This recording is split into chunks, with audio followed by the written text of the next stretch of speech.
Hello everyone and welcome back to another video from Wake&Tech. In this video, I'm going to show you how to add background to an image on Snapseed. So let's get started right away.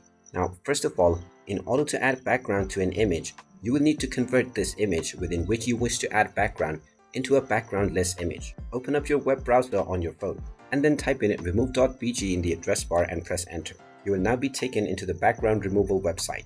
You can simply upload your desired image by tapping on the upload image option, and once you select your image, the background will be removed and you can download this image now.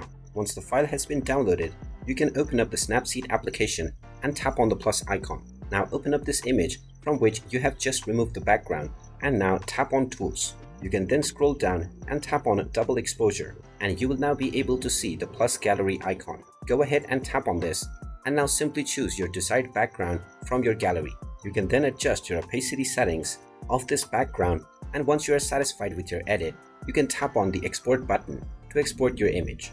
And there you have it. That is how easy it is to add a background to your image on Snapseed. If you find this video helpful, make sure you hit that like button and subscribe to our channel if you haven't done so already. Also ring that notification bell to never miss another update from us. Thank you for watching and I will see you again in the next video.